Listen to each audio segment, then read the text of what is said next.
নমস্কার, কেমন আছেন সকলে? আশা করছি সকলেই খুব ভালো আছেন। আজকে এমন একটি সবজির রেসিপি দেখাবো যেটা নাম শুনলেই অনেকের নাকটা সিটকায়, কিন্তু এর উপকারিতা কিন্তু অনেক। এটা কিন্তু আমাদের হজম শক্তি বাড়ায়, ওজন কমায়, হৃদরোগ ভালো রাখে। এগুলো কিন্তু আমাদের খুবই উপকারী শরীরের পক্ষে। তাই এইভাবে যারা খায় না তাদেরকে যদি এইভাবে বানিয়ে খাওয়ান, তারা বুঝতেও পারবে না যে কি খাচ্ছে। তেল দিয়ে দিয়েছি কড়াইতে, আর এই বড়িগুলোকে আমি খুব সুন্দর করে একটু মুড়মুড়ে করে ভাজবো, মুচমুচে করে ভেজে নেব। দেখুন পুরো লাল লাল করে ভেজেছি, ভাজা হয়ে গেছে। আমি বড়িগুলোকে অন্য একটি পাত্রে তুলে রাখবো। এই তেলটার মধ্যেই আমি একটু জিরে ফোড়ন দিয়ে দিচ্ছি।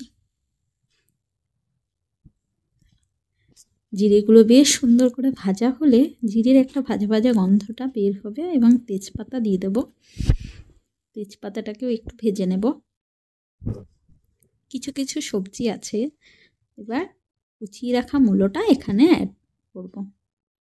কিছু কিছু সবজি আছে যেটা খেতে ভালো লাগে না, গন্ধ ভালো না, কিন্তু শরীরের পক্ষে খুবই উপকারী।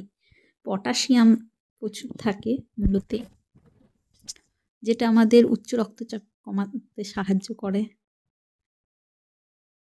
হলুদ আর লবণ দিয়ে দিলাম। পরিমাণ মতো হলুদ আর লবণ দিয়ে বেশ সুন্দর করে আমি এই মূলোটাকে মিশিয়ে নেব মূলোটার সঙ্গে।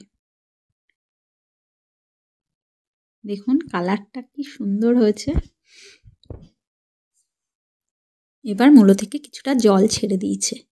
এবার আমি ভেজে রাখা বড়িগুলোকে হাত দিয়ে একটু গুঁড়ো করে নিয়ে এই মূলোর মধ্যে দিয়ে দেব।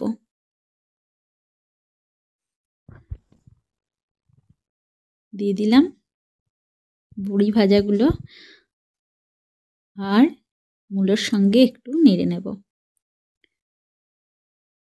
মূলো থেকে একটু একটু করে জল ছাড়বে, আর তাতেই মূলোটা সেদ্ধ হয়ে যাবে। আমি একটু লঙ্কা দিয়ে দিচ্ছি। এখানে কেউ শুকনো লঙ্কা যদি চান ব্যবহার করতে পারেন, কিন্তু আমি শুকনো লঙ্কা ব্যবহার করি না, কাঁচা লঙ্কাই দিই। আর এখানে দিয়ে দিচ্ছি একটা ভাজা মশলা। এই মশলাটার মধ্যে আছে ধনে, জিরে, এলাচ, দারচিনি, লবঙ্গ আর জায়ফল আর জয়িত্রী। এই কটাকে গুঁড়ো করে নিয়েছিলাম, সেই মশলাটাই আমি এখানে একটু অ্যাড করছি। এই মশলা দেওয়াতেই কিন্তু মূলোর স্বাদ অন্যরকম হয়ে যাবে। আপনারা সকলে বাড়িতে একবার ট্রাই করবেন, আর অন্যকে খাইয়ে দেখবেন কি বলছে আমাকে কমেন্টে জানাবেন।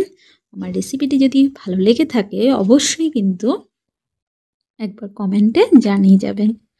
আর কেমন হয়েছে সেটা তো বলবেনই। আর মূলো কে কে খেতে পছন্দ করেন আর কে কে পছন্দ করেন না সেটাও জানিয়ে যাবেন। সকলে ভালো থাকবেন, সুস্থ থাকবেন।